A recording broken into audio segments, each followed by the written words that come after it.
10 Years Later by Alexandre Dumas. Chapter 9. At Sea. The following day was somewhat calmer, although the gale still continued. The sun had, however, risen through a bank of orange clouds, tinging with its cheerful rays the crests of the black waves. Watch was impatiently kept from the different lookouts. Towards 11 o'clock in the morning, a ship, with sails full set, was signalled as in view. Two others followed at the distance of about half a knot. They approached like arrows shot from the bow of a skilful archer, and yet the sea ran so high that their speed was as nothing compared to the rolling of the billows in which the vessels were plunging first in one direction and then in another. The English fleet was soon recognized by the line of the ships, and by the color of their pennants. The one which had the princess on board and carried the admiral's flag preceded the others. The rumor now spread that the princess was arriving.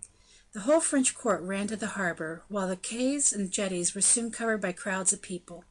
2 hours afterward, the other vessel had overtaken the flagship, and the three, not venturing perhaps to enter the narrow entrance of the harbor, cast anchor between Le Havre and La Heve. When the maneuver had been completed, the vessel which bore the admiral saluted France by 12 discharges of cannon, which were returned, discharge for discharge, from Fort Francis I. Immediately afterwards 100 boats were launched, and they were covered with richest stuffs, and destined for the conveyance of the different members of the French nobility toward the vessels at harbor. But when it was observed that even inside the harbor the boats were tossed to and fro, and that beyond the jetty the waves rose mountains high, dashing upon the shore with terrible uproar, it was readily believed that no one of those frail boats would be able to, with safety, reach the fourth part of the distance between the shore and the vessels at anchor. A pilot boat, however, notwithstanding the wind and the sea, was getting ready to leave the harbor, for the purpose of placing itself at the admiral's disposal. De Guiche, who had been looking among the different boats for one stronger than the others, which might offer a chance of reaching the English vessels, perceiving the pilot boat getting ready to start, said to Raoul: "Do you not think, Raoul, that intelligent and vigorous men as we are, ought to be ashamed to retreat before the brute strength of wind and waves?" "That is precisely the very reflection I was silently making to myself," replied Bragelonne. "Shall we get into that boat, then, and push off? Will you come, De Wardes?" "Take care, or you will get drowned," said Manicamp. "And for no purpose," said De Wardes, "for with the wind in your teeth, as it will be, you will never reach the vessels." "You refuse, then?" "Assuredly I do. I would willingly risk and lose my life in an encounter against men," he said, glancing at Bragelonne, "but as to fighting with oars against waves, I have no taste for that." "And for myself," said Manicamp, "even if I were to succeed in reaching the ships, I should not be indifferent to the loss of the only good dress I have left. Salt water would spoil it." "You, then, refuse also?" exclaimed De Guiche. "Decidedly I do. I beg you to understand that most distinctly." "But," exclaimed De Guiche, "look, De Wardes, look, Manicamp, look yonder. The princesses are looking at us from the poop of the admiral's vessel." "An additional reason, my dear fellow, why we should not make ourselves ridiculous by being drowned while they are looking on." "Is that your last word, Manicamp?" "Yes." "And then yours, De Wardes?" "Yes." "Then I go alone." "Not so," said Raoul, "for I shall accompany you. I thought it was understood I should do so." The fact is that Raoul, uninfluenced by devotion, measuring the risk they run, saw how imminent the danger was, but he willingly allowed himself to accept a peril which De Wardes had declined. The boat was about to set off when De Guiche called to the pilot. "Stay," said he, "we want 2 places in your boat," and wrapping 5 or 6 pistoles in paper, he threw them from the quay into the boat. "It seems you are not afraid of salt water, young gentleman." "We are afraid of nothing," replied De Guiche. "Come along, then." The pilot approached the side of the boat, and the 2 young men, one after the other, with equal vivacity, jumped into the boat. "Courage, my men," said De Guiche. "I have 20 pistoles left in this purse, and as soon as we reach the admiral's vessel, they shall be yours." The sailors bent themselves to their oars, and the boat bounded over the crest of the waves. The interest taken in this hazardous expedition was universal. The whole population of Le Havre hurried toward the jetties, and every look was directed toward the little bark. At one moment it flew suspended on the crest of the foaming waves, then suddenly glided downward toward the bottom of the raging abyss, where it seemed utterly lost. At the expiration of an hour's struggling with the waves, it reached the spot where the admiral's vessel was anchored, and from the side of which 2 boats had been already dispatched toward their aid. Upon the quarter-deck of the flagship, sheltered by a canopy of velvet and ermine, which was suspended by stout supports, Henriette, the Queen Dowager, and the young princess, with the admiral, the Duke of Norfolk, standing beside them, watched with alarm this slender bark, at one moment tossed to the heavens, at the next buried beneath the waves, and against whose dark sails the noble figures of the two French gentlemen stood forth in relief, like two luminous apparitions. The crew, leaning against the bulwarks and clinging to the shrouds, cheered the courage of the two daring young men, the skill of the pilot, and the strength of the sailors. They were received at the side of the vessel by a shout of triumph. The Duke of Norfolk, a handsome young man, from 26 to 28 years of age, advanced to meet them.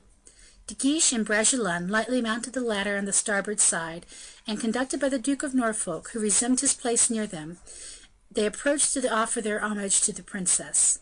Respect, and yet more, a certain apprehension, for which he could not account, had hitherto restrained the Comte de Guiche from looking at Madame attentively, who, however, had observed him immediately, and had asked her mother, "Is that the monsieur in the boat yonder?" Madame Henriette, who knew monsieur better than her daughter did, smiled at the mistake her vanity had led her into, and had answered, "No, it is only Monsieur de Guiche, his favorite." The princess, at this reply, was constrained to check an instinctive tenderness of feeling which the courage displayed by the count had awakened. At the very moment the princess had put this question to her mother, De Guiche had, at last, summoned courage to raise his eyes toward her, and could compare the original with the portrait he had so lately seen. No sooner had he remarked her pale face, her eyes so full of animation, her beautiful nut brown hair, her expressive lips, and her every gesture, which, while betokening royal descent, seemed to thank and to encourage him at one and the same time, than he was, for a moment, so overcome, that, had it not been for Raoul, on whose arm he leant, he would have fallen. His friend's amazed look and the encouraging gesture of the queen restored Guiche to his self-possession. In a few words he had explained his mission, explained in what way he had become the envoy of his royal highness, and saluted, according to their rank and the reception they gave him, the admiral and several of the English noblemen who were grouped around the princess. Raoul was then presented, and was most graciously received. The share that Comte de la Fere had in the restoration of Charles II was known to all, and more than that, it was the comte who had been charged with the negotiation of the marriage, by means of which the granddaughter of Henry IV was now returning to France. Raoul spoke English perfectly, and constituted himself his friend's interpreter with the young English noblemen, who were indifferently acquainted with the French language. At this moment a young man came forward, of extremely handsome features, whose dress and arms were remarkable for their extravagance of material. He approached the princesses, who were engaged in conversation with the Duke of Norfolk, and, in a voice which ill concealed his impatience, said, "It is now time to disembark, your royal highnesses." The younger of the princesses rose from her seat at this remark, and was about to take the hand which the young nobleman extended to her, with an eagerness which rose from a variety of motives, when the admiral intervened between them, observing, "A moment, if you please, my lord. It is not possible for ladies to disembark just now. The sea is too rough. It is probable the wind may abate before sunset, and the landing will not be effected, therefore, until this evening." "Allow me to observe, my lord," said Buckingham, with an irritation of manner which he did not seek to disguise, "you detain these ladies, and you have no right to do so. One of them, unhappily, now belongs to France, and you perceive that France claims them by the voice of her ambassadors." And at the same moment he indicated Raoul and Guiche, whom he saluted. "I cannot suppose that these gentlemen intend to expose the lives of their royal highnesses," replied the admiral. "These gentlemen," reported Buckingham, "arrived here safely, notwithstanding the wind. Allow me to believe that the danger will not be greater for their royal highnesses when the wind will be in their favor." "These envoys have shown how great their courage is," said the admiral. "You may have observed that there was a great number of persons on shore who did not venture to accompany them. Moreover, the desire which they had to show their respect with the least possible delay Madame and her illustrious mother, induced them to brave the sea, which is very tempestuous today, even for sailors. These gentlemen, however, whom I recommend as an example for my officers to follow, can hardly be so for these ladies." Madame glanced at the Comte de Guiche, and perceived that his face was burning with confusion. This look had escaped Buckingham, who had eyes for nothing but Norfolk, of whom he was evidently very jealous. He seemed anxious to remove the princesses from the deck of the vessel where the admiral reigned supreme. "In that case," returned Buckingham, "I appeal to Madame herself." "And I, my lord," retorted the admiral, "I appeal to my own conscience, and my own sense of responsibility. I have undertaken to convey Madame safe and sound to France, and I shall keep my promise." "But, sir," continued Buckingham. "My lord, permit me to remind you that I command here." "Are you aware what you are saying, my lord?" replied Buckingham haughtily. "Perfectly so. I therefore repeat it. I alone command here. All yield obedience to me. The sea and the winds, ships and men too." This remark was made in a dignified and authoritative manner. Raoul observed its effect on Buckingham, who trembled with anger from head to foot, and leaned against one of the poles of the tent to prevent himself falling. His eyes became suffused with blood, and the hand which he did not need for his support wandered toward the hilt of his belt. "My lord," said the queen, "permit me to observe that I agree in every particular with the Duke of Norfolk. If the heavens, instead of being clouded as they were at present moment, were perfectly serene and propitious, we can still afford to bestow a few hours upon the officer who has conducted us so successfully, and with such extreme attention, to the French coast, where he is to take leave of us." Buckingham, instead of replying, seemed to seek counsel from the expression of Madame's face.